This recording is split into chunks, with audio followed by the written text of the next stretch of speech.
News time TN நேயர்களுக்கு வணக்கம். தினம்தோறும் பல்வேறு கட்ட அரசியல், தமிழக அரசியல் உள்ளிட்ட பல விவாதித்து வருகிறோம். அதன் அடிப்படையில் இன்றைய தினம் விவாதிப்பதற்கு மூத்த பத்திரிகையாளர் தாமோதரன் பிரகாஷ் நம்முடன் இணைந்திருக்கிறார். சார் வணக்கம். வணக்கம். மூத்த பத்திரிகையாளர் தோழர் தாமரைக்கனி அவர்களே வணக்கம். சரி, இன்றைய தினம் நம்ம பேசக்கூடிய முதல் டாபிக் என்னென்னா வரதட்சணை கொலை அப்படின்னு தான் சொல்லணும். திருப்பூரில் மேலும் ஒரு ரிதன்யா அப்படின்னு கூட சொல்லலாம். பிரீத்தின்ற ஒரு பெண் வரதட்சணை கொடுமையால் சூசைட் பண்ணியிருக்காங்க. அது என்ன வழக்கு, என்ன நிலவரம்? அதாவது ரிதன்யாவை தொடர்ந்து பிரீத்தி அப்படின்ற ஒரு பொண்ணு அங்கே இருக்கக்கூடிய ஒரு பையனை திருமணம் பண்ணுறான். அவன் பேர் சத்தீஸ்வரன். ஈரோடு வீரப்பன் சத்திரத்தை சேர்ந்த சத்தீஸ்வரன் ஒரு பையன். இவங்க கல்யாணமே 120 சவரன் நகை ப்ளஸ் ஒரு இன்னோவா காரு ப்ளஸ் ஒரு 25 லட்சம் ரூபாய் வரதட்சணையாக மட்டும் கொடுத்துட்டு, இதில் இந்த கல்யாணம் ஆன உடனே இந்த பொண்ணோட சேவிங்ஸில் ஒரு 20 lakhs இருந்திருக்கு. இந்த பொண்ணோட அதையும் எடுத்துகிட்ருக்கேன்.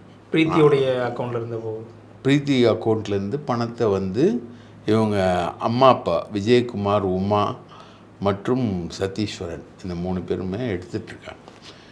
எடுத்துட்டு இது பண்ணியிருக்காங்க. அதுக்கப்புறம் இப்போ லேட்டஸ்ட்டாக அந்த பொண்ணுக்கு ஒரு அவளோட ஷேர் விற்றதில் ஒரு ஜாயிண்ட் ப்ராப்பர்ட்டி பரம்பரை சொத்தை விற்றதில் 50 லட்ச ரூபாய் வந்திருக்கு. இன்னும் அது ஃபுல்லாக வரல. அந்த பணத்தை கேட்டு இந்த பையன் டார்ச்சர் பண்ணியிருக்கான் டோட்டலாக. அதில் சண்டை ஏற்பட்டு இந்த பொண்ணு அம்மா வீட்டுக்கு வந்துடுச்சு. ஃப்ரெண்ட்ஸ் கார்டன்னு ஒரு இடத்துல இருக்கக்கூடிய அம்மா வீட்டுக்கு வந்துடுச்சு. அம்மா வீட்டில் இந்த பொண்ணு ஃபுல்லாக இருக்கும்பொழுது அவங்களுக்குள்ளே நடந்த ஆர்கியூமெண்ட்ஸ் என்னன்னு தெரியல. புருஷனோட பயங்கரமாக ஆர்கியூமெண்ட்ஸ் பேசியிருக்கு. அது அதே மாதிரி ரிதன்யா மாதிரியே இதுவும் நிறைய ஆடியோ ஃபைல்ஸை அம்மா அப்பாவுக்கு பேசிட்டு தற்கொலை பண்ணிக்கிச்சு. ஆக மொத்தம் பார்த்திங்கன்னா இங்கே தற்கொலைன்றது ரொம்ப சகஜமாக இருக்குது. இந்த பையனும் 1.5 லட்ச ரூபா வாடகை வருது இவனுக்கு. ரைட்டா? வேலைக்கும் போகிறது இல்லை. வேலைக்கு போகிறதுன்னு சொல்கிறீங்க. இதே மாதிரி ரிதன்யாவுடைய ஹஸ்பண்டுமே எனக்கு ஒரு பிஸ்னஸ் வச்சு கொடுங்கன்னு தான் ஃபஸ்ட்டு பண்ணுறாரு. இந்த கொங்கு மண்டலத்தில் மட்டும் ஏன் இந்த மாதிரி வரதட்சணை கொடுமை? 120 சவரன்றது சும்மா கிடையாது. 120 சவரன்னா 120 லட்சம். 1 லட்சம் ரூபா, 1 கோடி ரூபா வச்சுக்கலாம். கரெக்டாக, எக்ஸாக்டாக 1 crore. அது இல்லாமல் ஒரு 65 லட்ச ரூபா கார் இனோவா. அது இல்லாமல் 25 லட்ச ரூபா. அப்படி பார்த்திங்கன்னா கிட்டத்தட்ட 65 இது சேர்த்திங்கன்னா ஒரு 1.25 கோடி ரூபா. அது இல்லாமல் இப்போ அவன் டிமாண்ட் பண்ணுறது இன்னொரு 20 லட்ச ரூபாய் எடுத்துடுறாங்க அவன் அக்கௌண்ட்லேருந்து. அப்படி கணக்கு போட்டிங்கன்னா 1.25 கோடி ரூபா ப்ளஸ் 2. அது இல்லாமல் இப்போ ஒரு 50 லட்ச ரூபா வந்திருக்கு அந்த பொண்ணுக்கு. அதை கேட்குறான். பண்ணுறாங்களா சார்? இதுதான் தெரியல. அது இவங்க எல்லாருமே பிஸ்னஸ் தான். அவங்கள பொறுத்த வரைக்கும் அங்கே நிறைய பெண்கள் அந்த இடத்துல இருக்கக்கூடிய பணக்கார வாலிபர்கள் பிஸ்னஸ் மாதிரி தான் இதை பார்க்குறாங்க. கல்யாணத்தை business business business business business பிஸ்னஸ்ன்னு இவங்க போ மரணம் மரணம் மரணம் வந்துக்கிட்டே இருக்குது. அதாவது டிமாண்ட்ஸ் அதிகமாகிட்டே போகுது. பெண்கள் என்ன ஃபீல் பண்ணுறாங்கன்னா, ரிதன்யா உட்பட, ரிதன்யா அவங்க வாய்ஸில் என்ன சொல்லியிருந்தான், அப்பா நான் அவங்களுக்கு ரொம்ப தொல்லை கொடுத்துட்டேன்ப்பா, என்னால் நீங்கள் நிறைய கஷ்டத்தை அனுபவிச்சிட்டிங்க, நான் இவனை விட்டு இன்னொருத்தனோட என்னால் வாழ முடியாது, அது ரொம்ப கஷ்டம், அதனால் நான் போயிடுறேன்னு தான் போகுது.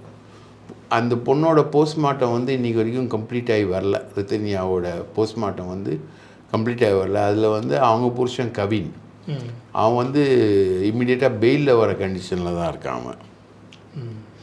இப்போ இவங்க ரிதன்யாவுடைய கணவர் சைட்லேருந்து ரிதன்யா ரொம்ப மோசமான பொண்ணு, ரொம்ப அடம் பிடிக்கிற பொண்ணு, ஆனால் அந்த பொண்ணை கல்யாணம் பண்ணி வச்சுருக்காங்க, அது ஏற்கனவே சூசைட் அட்டம் பண்ணியிருக்கு, அப்படிலாம் புது புது கதையாக இப்போ கிளப்பி விட்டுட்ருக்காங்க. இந்த பொண்ணு அதே மாதிரி ரிதன்யா மாதிரியே பேசி எல்லாம் பண்ணி கொடுத்துருங்க. கம்ப்ளீட்டாக பணம் பணம் பணம் பணம் பணம். இவங்க கொடுக்கும்போது வசதியான குடும்பம். இப்போ 1.5 லட்ச ரூபாய் வாடகை வருதுன்னா அவங்க வசதியாக தானே இருப்பாங்க. ப்ராப்பர்ட்டிஸ் தானே, ப்ராப்பர்ட்டிஸில் வரக்கூடிய ரெண்ட்டு தானே. இவன் வேலைக்கே போகிறது இல்லையா, இவன் வேலைக்கு போகாத இப்படி ஒரு பையனுக்கு வந்து இப்படி பொண்ணு கொடுக்குறாங்க. அது வசதியை பார்த்து நல்ல குடும்பம், நல்ல பணக்கார குடும்பம், பையன் எப்படி இருக்கான்றதை பற்றி கவலை இல்லை, நல்ல பணக்கார குடும்பம் அப்படின்னு சொல்லி கொடுக்குறாங்க. அதாவது கிளியை வளர்த்து குரங்கையில் கொடுக்குற கதை தான். கல்யாணன்றது வந்து இப்போ என்னெல்லாம் பொறுத்த வரைக்கும் கல்யாணன்றது வந்து இது அவங்க மனம் புரிந்து 2 பேரும் ஒருத்தர் புரிந்து நல்லபடியாக வாழ்க்கையை கொண்டு போகணுன்றது தான் முக்கியம். அதில் வந்து பணம் என்பது வந்து தேவை, ஆனால் அது 2வது பட்சம்தான். ரைட்டா? ஒரு வண்டி ஸ்டார்ட் பண்ணுறதுக்கு வந்து காதல் தான் அடிப்படையாக இருக்கணும். அந்த பொண்ணு மேலே அவனுக்கு இருக்கிற அஃபெக்ஷன், அந்த பொண்ணுக்கு அவன் மேலே வரக்கூடிய அஃபெக்ஷன், இது வந்து திருமணத்துக்கு முன்னாடியும் வரலாம், பின்னாடியும் வரலாம். காதல் என்பது வரலாம். கணவனையே காதலனாக ஏற்றுக்கக்கூடிய பெண்கள் இருக்காங்க, மனைவியை காதலியாக ஏற்றுக்கக்கூடிய ஆண்களும் இருக்காங்க. இது வந்து ஃபஸ்ட் கியர். செகண்ட் கியர் தான் பணம். செகண்ட் கியர் தான் லைஃப்பில் பணம். பணன்றது தான் முக்கியம் அப்படின்றது இவங்கெல்லாம் ஃபீல் பண்ணுறாங்க.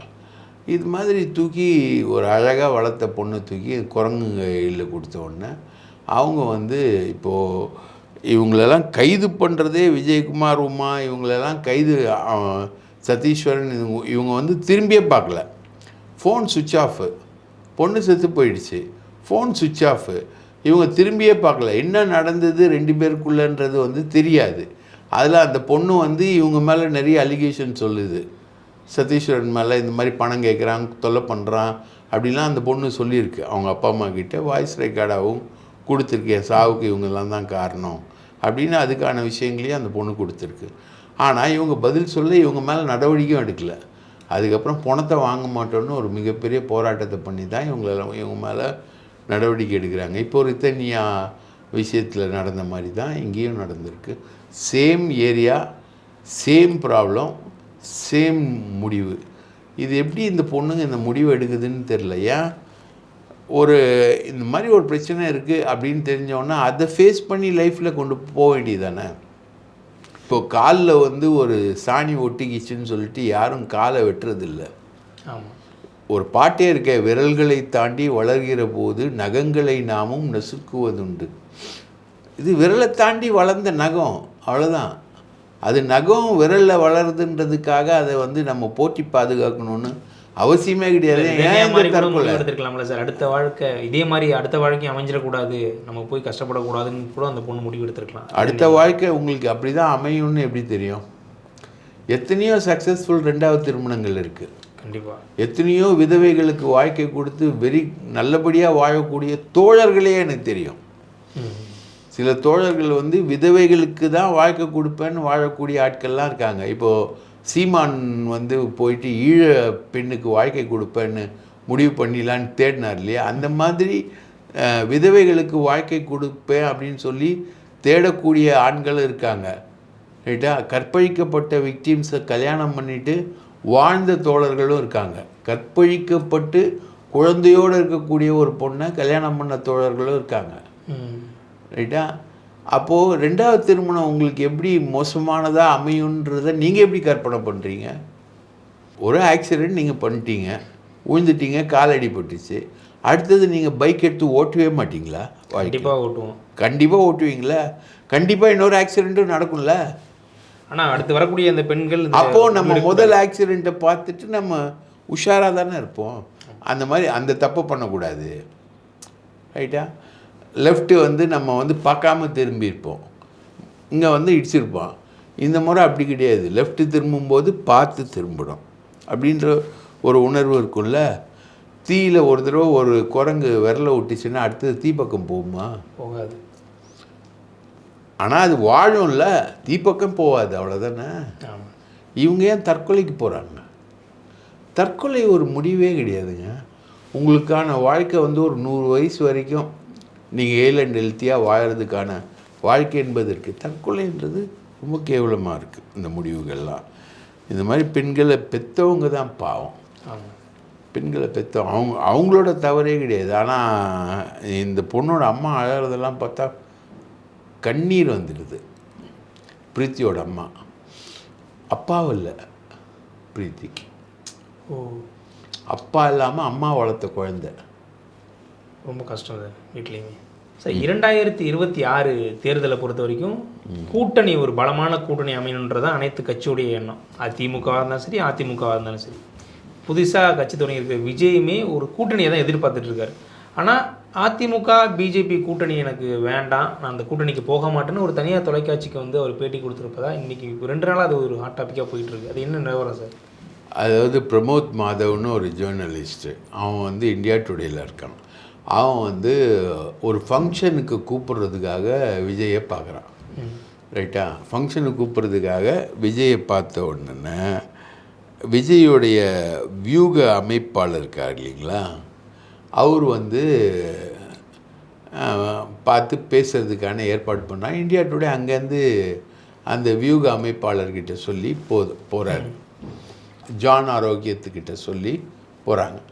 இப்போ ஜான் ஆரோக்கியம் வந்து விஜயை சந்திக்கிறதுக்கான ஏற்பாடு பண்ணுறார். காட்சிக்கு அரியவரில் அவரெல்லாம் அவ்வளோ சீக்கிரம் சந்திக்க முடியாது.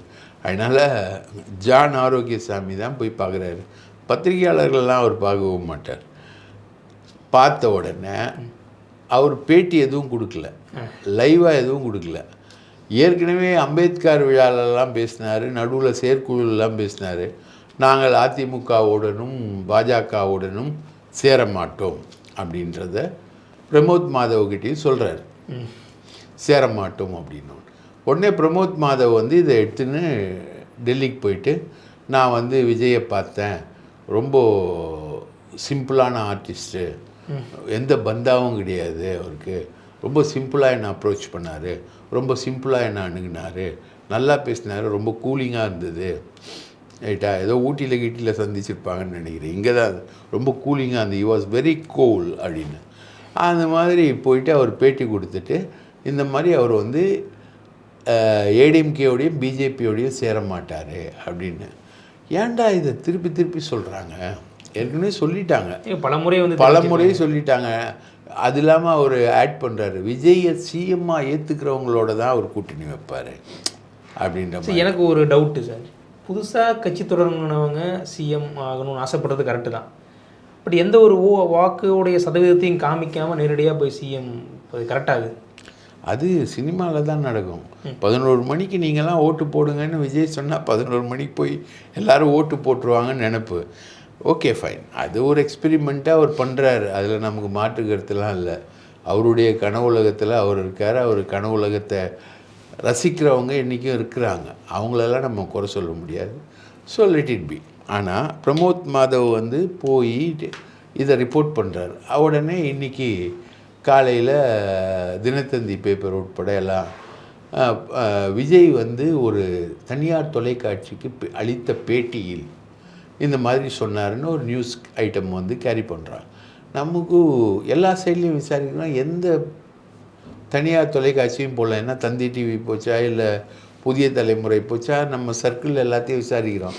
எப்போ ஒருத்தர் போனால் எல்லாருமே நாங்கள் விஜய்க்கு போயிடுவோமேப்பா, போய் கும்பலே அங்கே தானே நிற்போம் நாங்கள்.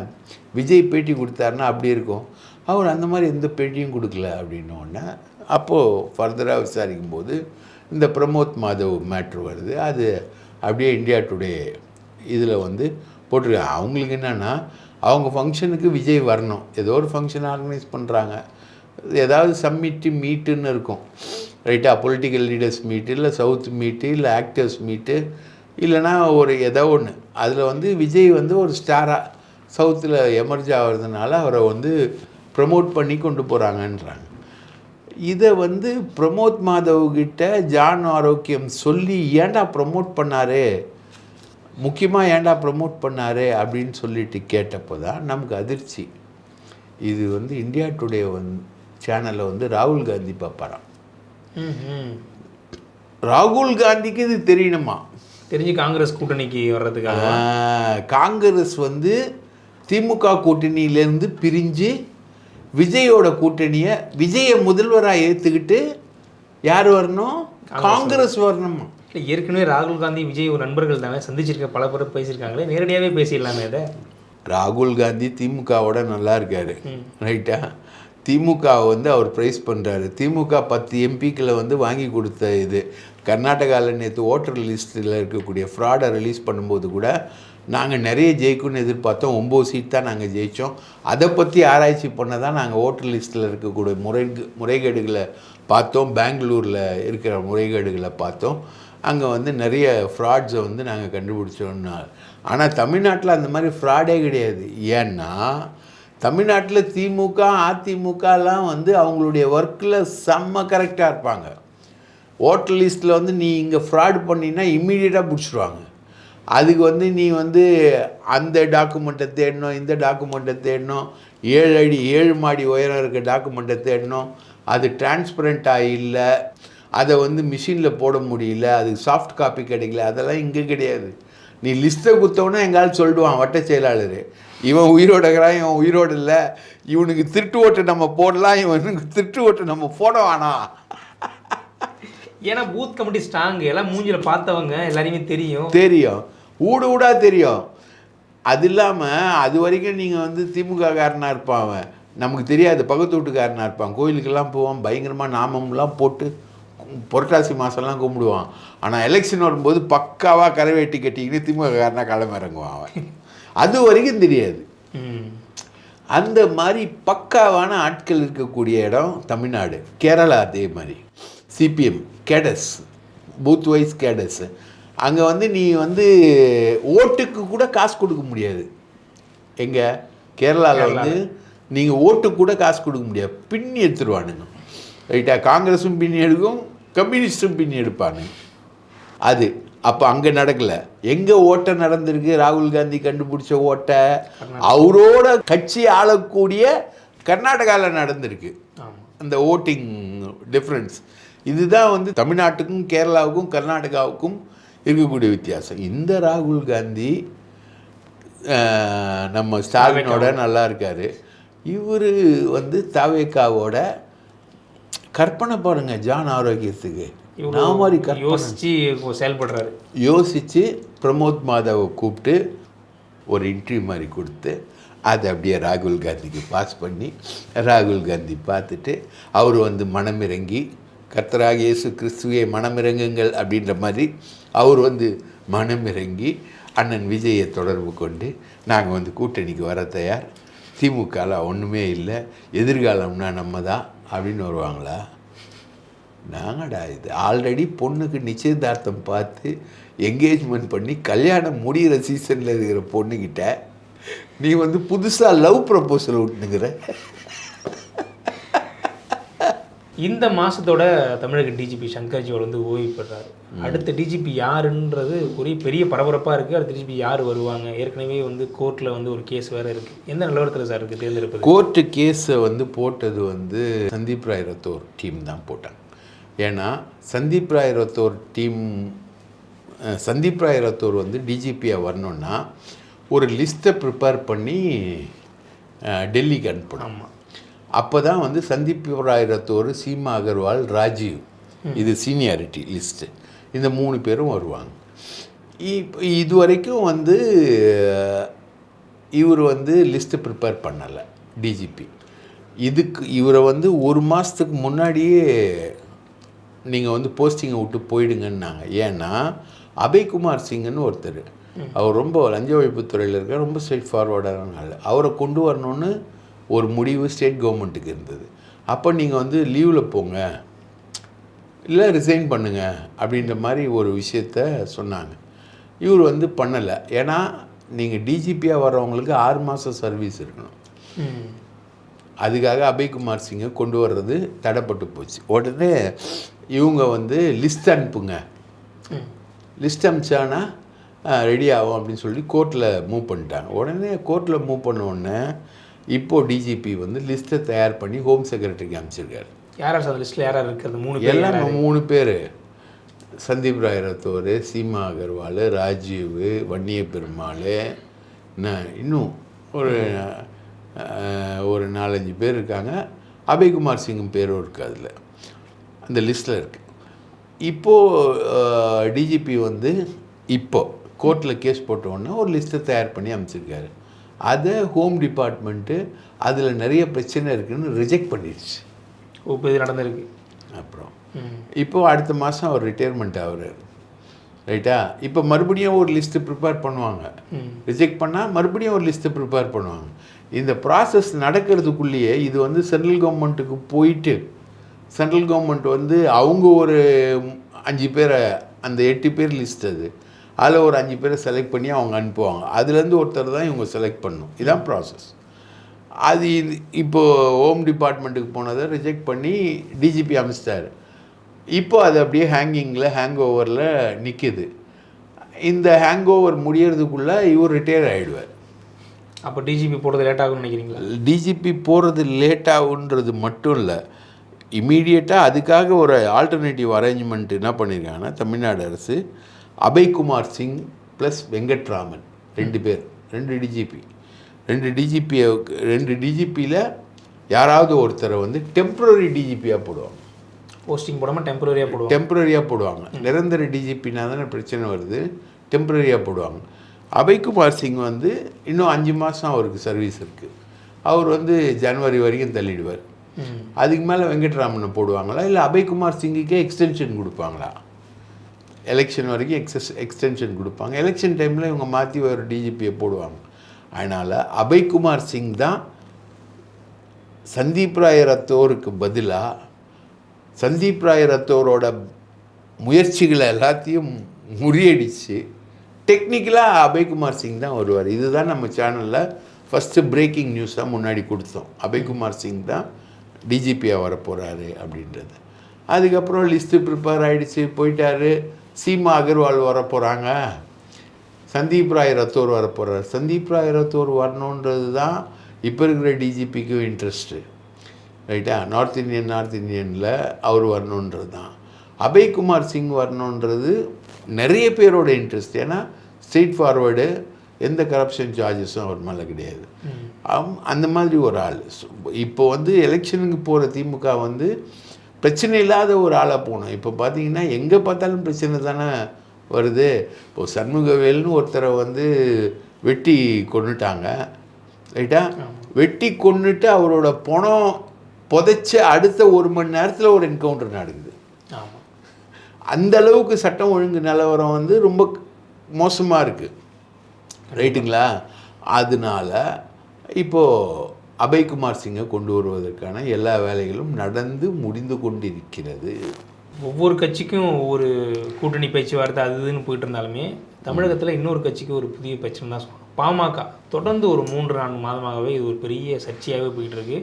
இன்றைய தினம் வந்து நீதிபதி ஆனந்த் வெங்கடேசன் வந்து நிறுவனர் தலைவர் 2 பேருமே நேரில் வாங்க தனிப்பட்ட முறையில் சந்திக்கணும்னு சொல்லி பேசியிருக்காரு. ஏன்னா இந்த பொதுக்குழு வந்து அன்புமணி கூட்டுறாரு, ராமதாஸ் வந்து தடை கேட்டு வழக்கு தாக்கல் பண்ணியிருக்காரு. இது எந்த அளவுக்கு அந்த பேச்சுவார்த்தை முடியும்னு நினைக்கிறீங்க? அந்த பேச்சுவார்த்தையில் எனக்கு இன்ட்ரெஸ்ட் இல்லை. நான் அந்த பேச்சுவார்த்தைக்கு வரல. இவர் அன்புமணி வந்து ஆஜராகிட்டார் ஆனந்த் வெங்கடேஷ் முன்னாடி.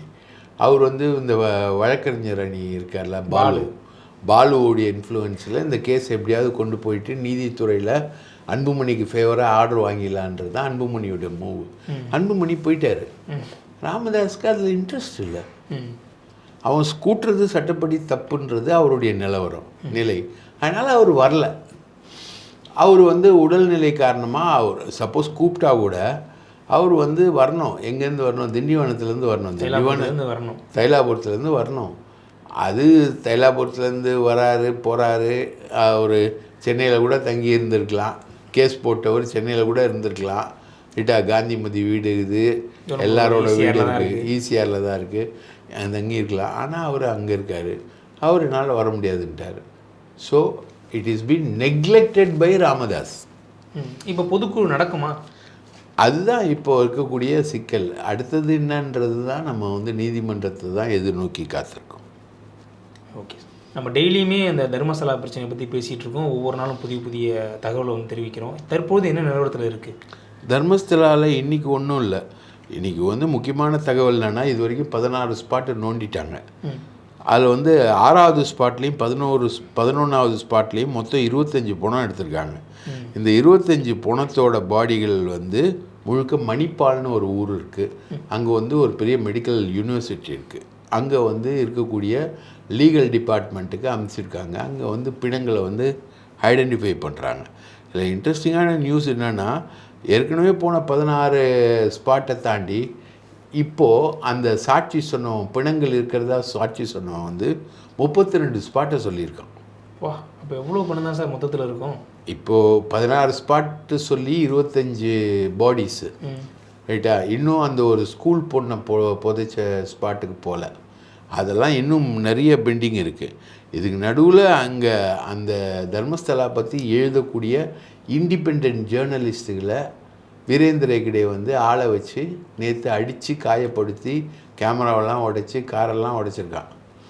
அங்கே வந்து சட்டத்தின் ஆட்சி நடக்குதானே தெரியல. ஆனால் பிணங்கள் வந்து நிறைய தோண்டப்பட்டு கொண்டே இருக்கிறது. பிணங்கள் வெளிவந்து கொண்டே இருக்கிறது. அந்த பிணங்கள் யாருடையது என்பதை கண்டுபிடிக்கக்கூடிய வேலை என்பதும் நடந்து கொண்டே இருக்கிறது. மர்மம் விலகி கொண்டே இருக்கிறது.